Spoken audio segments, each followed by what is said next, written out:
بھائی تو بہت خوش ہوئے، البتہ بھابھی نے خوب جذباتی ہو کر کہا کہ انہوں نے اسے اولاد کی طرح چاہا ہے اور پالا ہے۔ وہ اپنی مرضی کی لڑکی اس گھر میں لانا چاہتی تھی، لیکن جہان دیدہ عورت تھی۔ جب دیکھا کہ لاٹا دیور ہر صورت اس لڑکی کو گھر میں لانے کو تیار ہے اور میاں بھی کوئی خاص اعتراض نہیں کر رہے، اس نے اپنی بجھائی بساط پر ایک اور چال چل دی۔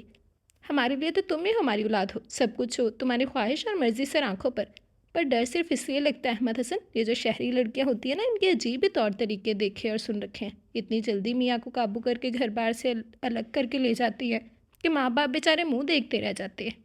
اور تم تو ہو بھی پرائی اولاد، جتنا بھی اپنی اولاد کی طرح پیار کر لیں چاہ لیں، حقیقت تو یہی ہے نا۔ لہجے میں مصنوعی یاسیت لاتے ہوئے وہ ایک آدھ آنسو بھی کھینچ کھانچ کر لے آئی تھی۔ احمد حسن تڑپ ہی اٹھا، فوراً چارپائی سے اٹھ کر ان کے قدموں میں آ بیٹھا تھا۔ کیا بات کرتی ہیں بھابھی، اپنے ماں باپ کے نقوش تو بے حد دھندلے سے ہیں دل پر۔ ماں باپ کی جگہ پر تو آپ کو اور بھا کو ہی دیکھا ہے میں نے، اگرچہ مجھے یقین ہے کہ سلیم اور اس کے گھر والے ایسے ہرگز نہیں ہیں جیسے آپ سوچ رہی ہیں، پر پھر بھی میں وعدہ کرتا ہوں کہ رئیسہ بھی آپ کو وہی عزت دے گی جو احمد حسن دیتا ہے۔ ہم آپ کو کبھی چھوڑ کر نہیں جائیں گے۔ اسی قسم کی تسلیوں اور یقین دہانیوں پر مشتمل پکا وعدہ تھا جو اس دن احمد حسن نے اپنی بھابھی سے کیا تھا، اور آنے والے دنوں اور ماہوں سال میں وہ وعدہ پھیل کر پوری زندگی کا احاطہ کر گیا۔ رشتہ لے جانے سے لے کر شادی تک بھابھی نے خوف و اندیشوں کا اظہار کر کر کے احمد حسن کے لیے آنے والی عورت کو ایک ہوا ہی بنا چھوڑا، اور وہ اپنی بھابھی کی تسلی کے لیے پہلے دن سے آج تک ہر چیز چٹلاتے چلے آئے۔ بیوی سے محبت، بیوی کے حقوق، رئیسہ جو اپنی بھابھی کے مظالم سے جان چھڑوا کر نئی سپنوں کی راہ گزر پر قدم رکھ کر احمد حسن کے ہمراہ آئی تھی، تو پہلے دن سے ہی احمد حسن پر جمیلہ نامی ایک عورت کا بیجا تسلط محسوس کر کے چپ رہ گئی تھی۔ ابھی احمد حسن بمشکل کمرے میں ہی آیا تھا کہ جمیلہ بھابھی کے دل گھبرانے کی اطلاع اسے وہاں سے اٹھ کر جانے پر مجبور کر گئی تھی۔ نئی نویلی دلہن کے ارمان اور نوخیز جملے جمیلہ بھابھی کی تیمارداری اور تسلی اور تشفیوں میں دھپ گئے تھے۔ پھر ایسا ہوا کہ اسے تو سانس بھی اس عورت سے پوچھ کر لینا پڑتا تھا، اور زندگی اپنے گھر سے بھی کہیں زیادہ کٹن تھی۔ جمیلہ بھابھی نے اس کے آنے سے پہلے ہی گاؤں میں احمد حسن اور اس کے عشق کے چرچے اس حد تک پھیلا دیے کہ ہر آنے والی عورت تنقیدی نگاہوں سے اس کا جائزہ لینے کے ساتھ ساتھ اپنے خیالات کا برملا اظہار بھی اس کے سامنے کر جاتی۔ اچھا تو یہ ہے جمیلہ تیری دیورانی جو احمد حسن کے عشق میں گھر سے بھاگنے کو تیار تھی۔ توبہ ہے بھائی، ایسے لوگوں کے لیے کہا جاتا ہے شکل مومنہ کرتوت کافرہ۔ وہ پلٹ کر ضرور جواب دیتی ہے اگر جو شریک زندگی کا اعتماد حاصل ہوتا۔ وہ تو اسے اس گھر میں لا کر اس کی زندگی کی ڈور جمیلہ بیگم کے ہاتھ میں دے کر اپنی بھابھی کے سامنے سرخرو ہو گیا تھا، اور اس سے بھی پہلے دن سے خصوصی ہدایت جاری کی تھی کہ پسند کی شادی کر کے وہ پہلے ہی اپنی بھابھی کے سامنے ایک عظیم گستاخی کا مرتکب ہو چکا ہے۔ اب ساری زندگی اسے بھابھی کی خادمہ بن کر رہنا پڑے گا، تو اف نہ کرے۔ ابھی زندگی کے اسرار و رموز کو بھابھی کی فطرت کو سمجھنے میں ہی لگی ہوئی تھی کہ 16 سال بعد بھابھی کے ہاں اللہ کا کرم ہو گیا، اور وہ امید سے ہو گئی۔ سارا گھر تو پہلے ہی اس کے حوالے کر چکی تھی، صرف کام کے حوالے سے باقی حکمرانی اپنی کی تھی گھر پر۔ اب تو بالکل ہی ہاتھ پیر چھوڑ کر صحیح معنوں میں مہرانی بن کر بیٹھ گئی۔ احمد حسن اب شہر میں MSc کر رہا تھا۔ ابھی ان کے گھر میں فون نہیں لگا تھا۔ نئی نئی دلہن کو وہ لمبے لمبے خطوط بھی لکھتا تھا، پر اس میں کوئی ایک آدھ جملہ اس کی چولی میں خیرات کی دلا ڈال دیا جاتا کہ کیسی ہو، بس باقی صرف ہدایتیں ہوتی، جمیلہ بھابھی کا ایسے خیال رکھو ویسے خیال رکھو۔ اب تو یہ حال ہو گیا کہ وہ خط کو ایک نظر دیکھ کر بیزاری سے ایک طرف ڈال دیتی۔ محمد حسن بھا اس کے ساتھ شفقت سے پیش آتا، لیکن وہ مرد تھا، زمینیں ساری سنبھالی ہوئی تھی انہوں نے۔ صبح کا ناشتہ کر کے نکلتے، دوپہر کا کھانا مزارے کو بھیج کر منگوا لیتے، پھر رات کو ہی واپس لوٹتے۔ ایسے میں جمیلہ بیگم اس راجہانی کی ملکہ ہوتی اور رئیسہ کو ایک کنیز کا درجہ دینے کو بھی تیار نہ تھی۔ رئیسہ کے بڑے بھائی اس کی شادی کے بعد سعودیہ چلے گئے تھے، اور کچھ ہی عرصے میں اپنی پوری فیملی کو بھی سلیم سمیت وہاں بلوا لیا تھا۔ کبھی سلیم کا ہی بھولا بسرا خط آ جاتا۔ انہی دنوں جمیلہ بیگم ایک بیٹے کی ماں بن کر فرعون کا مرتبہ خود ہی منتخب کر کے بیٹھی تھی۔ احمد حسن کو محکمہ پبلک ہیلتھ میں ایک اچھی نوکری مل گئی تھی۔ جب رئیسہ کے ہاں ایمہ نے جنم لیا تھا، سلیم کی شادی کی خبر انہی دنوں سے ملی تھی۔ وہ ابھی تک بڑے بھائی کے ساتھ ہی تھا سعودی عرب میں، وہیں ایک پاکستانی فیملی کی لڑکی سے شادی ہو گئی تھی اس کی۔ احمد حسن کی وہی روٹین تھی، وہ پورے ایک ہفتے کے بعد آتے۔ انہی دنوں جب رئیسہ ماں بننے کی عجیب سی سرشاری میں مبتلا ہو کر یہاں کی بے رخی اور جمیلہ بھابھی کی زیادتیوں کو بھولی ہوئی تھی، جمیلہ بھابھی کی ایک اور زیادتی پر گھنگ رہ گئی جب اسے محسوس ہوا کہ اپنے بچوں میں بے حد مصروف ہونے کے باوجود بھی جمیلہ بھابھی آئمہ کو اس کے پاس نہ رہنے دیتی۔ بہانہ یہ ہوتا کہ تمہیں کون سا بچے پالنے کا تجربہ ہے، بیمار ہی نہ کر دو بچی کو۔ اور حد تو تب کر ڈالی جب ان کو اس کے دودھ پلانے پر بھی اعتراض ہوا کہ یقیناً تمہارا دودھ خراب ہے، جو بچی صحت مند ہی نہیں ہو رہی۔ صرف 2 ماہ بعد جمیلہ بھابھی نے آئمہ کو دودھ چھڑوا کر اسے گائے کے دودھ پر لگا دیا اور فیڈر دینے لگی۔ اب جو دن میں 2-3 بار آئمہ کو وہ دودھ پلانے کے لیے خود کے پاس سے آتی، اب وہ بھی نہ ہو سکتا۔